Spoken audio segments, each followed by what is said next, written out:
Hörmətli Türkiye Cumhurbaşkanı əziz qardaşım Recep Tayyip Erdoğan.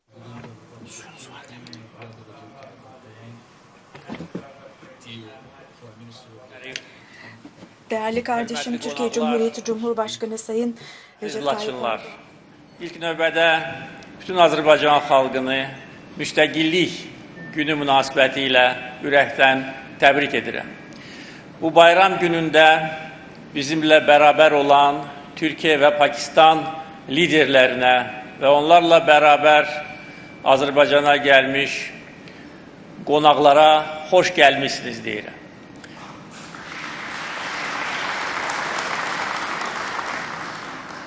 Azerbaycan, Türkiye ve Pakistan üç qardaş ölkə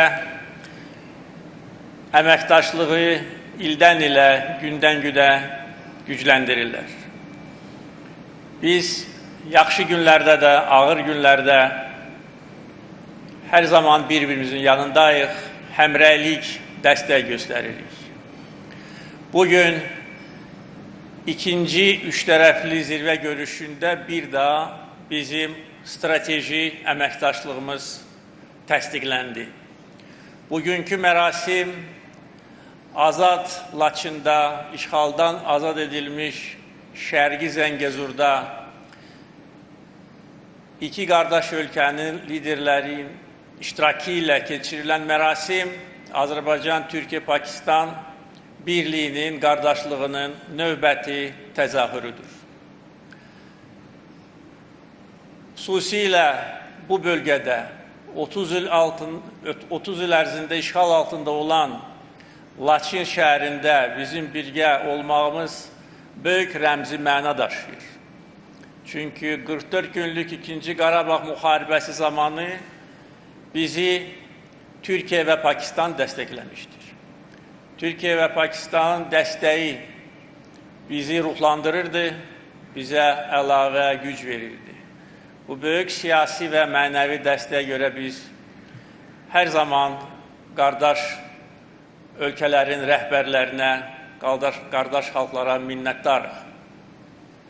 Bugün bizim üç tərəfli əməkdaşlığımızın yeni səhifəsi açılır və bugün müzakirə etdiyimiz məsələlər, əldə edilmiş razılaşmalar əminəm ki, bizi daha da bir-birinə yaxın edəcək. 107 il bundan əvvəl Azərbaycanda Müsəlman aləmində ilk demokratik Respublika Azərbaycan Xalq Cumhuriyyəti yaradılmışdır. Bu böyük tarixi hadisədir. Əfsuslar olsun ki, Azərbaycan Xalq Cumhuriyyətinin ömrü uzun olmadı. 2 il sonra 1920-ci ilin aprel ayında müstəqilliyimiz əlimizdən alınmışdır. Ondan bir neçə ay sonra 1920-ci ilin noyabr ayında Sovet Rusiyası tərəfindən Qərbi Zəngəzur bölgəsi Azərbaycandan ayrılıb Ermənistana birləşdirilmişdir. Bu böyük ədalətsizlik idi və Azərbaycan xalqı buna oxşar ədalətsizliklərlə tarix boyu üz-üzə qalmışdır. Ancaq xalqımızın iradəsi və qardaş xalqların bizə olan dəstəyi bizə güc verirdi, bizi ruhlandırırdı və iradəmizi gücləndirirdi. 1991-ci ildə Sovet İttifaqı dağılandan sonra Azərbaycan öz dövlət müstəqilliyini bərpa etdi. Ancaq Ermənistanın Azərbaycana olan işğalçılıq siyasəti Azərbaycana böyük faciələr gətirmişdir. Müstəqillik elan olunandan 4 ay sonra Ermənistan dövləti xalqımıza qarşı soyqırım törətmişdir. Xocalı soyqırımı nəticəsində 613 günahsız insan, onların içində 106 qadın, 63 uşaq bir gecə içində vəhşicəsinə öldürülmüşdür. Müstəqillik elan olunandan 7 ay sonra isə Laçın erməni işğalına məruz qalmışdır. Ondan əvvəl Şuşa şəhəri işğal olunmuşdur. Ondan sonra da Ermənistanın işğalçılıq siyasəti davam etdirilirdi. Xarici ölkələrin dəstəyi hesabına Azərbaycan ərazisinin təxminən 20%-i erməni işğalına məruz qalmışdır. Qarabağ və Şərqi Zəngəzur bölgəsindən yüz minlərlə Azərbaycanlı etnik təmizləməyə məruz qalmışdır, qaçqın köçkün həyatını başlamışdır. Azərbaycan dövləti və xalqı bu ədalətsizliklə, bu işğalla heç vaxt barışmayıb. Biz güc topluyurduq, beynəlxalq müstəvidə daha güclü mövqelərə sahib olurduq. Beynəlxalq təşkilatlar çərçivəsində öz haqq işimizi aparırdıq. Bütün aparıcı beynəlxalq təşkilatlar Azərbaycanın ərazi bütövlüyünü tanımaqla münaqişənin həlli üçün siyasi və hüquqi zəmin yaratmışdır. Biz eyni zamanda güclü iqtisadiyyat qurmuşuq və məhz bunun nəticəsində ordu quruculuğuna lazımı həcmdə vəsait ayırmışıq. Güclü siyasi iradə, güclü iqtisadiyyat və güclü ordu faktorları bizi qələbəyə aparan amillərdir. Bununla bərabər yeni gənc nəslin vətənpərvəri ruhunda xalqa, torpağa bağlı gənc nəsli yetişdirərək biz qələbəmizi şərtləndirdik. 44 günlük 2-ci Qarabağ müharibəsi zamanı biz hər gün irəli gedirdik. Bir gün belə geri addım atmamışdıq. Döyüş meydanında 300-dən çox şəhər və kəndimizi erməni işğalçılarından azad etmişdik. O cümlədən Cəbrayıl, Hadrut, Füzuli, Zəngilan, Qubadlı və Şuşa şəhəri döyüş meydanında işğalçılardan azad edildi. 2020-ci ilin noyabrın 8-də Şuşa zəfərimizdən sonra Ermənistan ordusunda təslimçilik meylləri daha da artdı və ondan bir gün sonra noyabrın 9-undan 10-una keçən gecə Ermənistan kapitulyasiya aktını, təslim aktını imzalamağa məcbur oldu.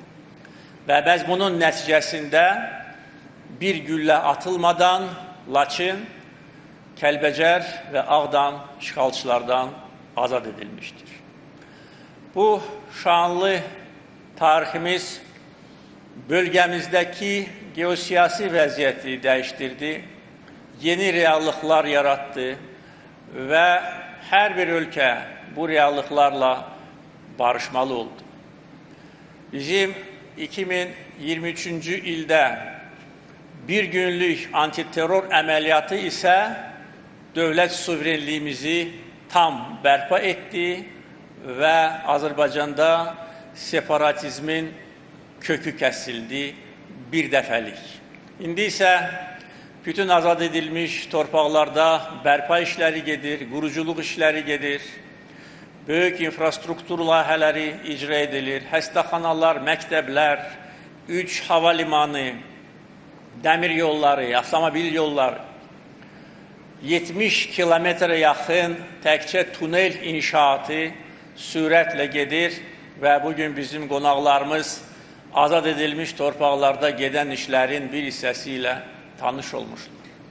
Artıq Şərqi Zəngəzur və Qarabağ bölgəmizdə 43 min insan yaşayır və çalışır. Həyat bu bölgəyə qayıdıb, bu bölgənin sahibləri qayıdıblar. Biz qayıtmalıydıq və qayıtmışıq. Biz Ermənistan ordusunu məğlub etmişdik və bununla Azərbaycan xalqı fəxr edir. Və bundan sonra biz artıq 4 ildən çox və bundan sonra əbədiyyətə qədər müzəffər xalq və dövlət kimi yaşayacağıq. Və bugün əziz qardaşlarımın, Türkiyə Prezidenti və Pakistan Baş Nazirinin bizimlə bərabər bu bayram tədbirlərində iştiraki, bizə göstərilən dəstək və həmrəylik artıq tamamilə yeni dünya miqyasında reallıqlar yarattı. Bizim gücümüz birliyimizdədir. Bugün üç tərəfli formatda birliyimizi bir daha təsdiqlədik.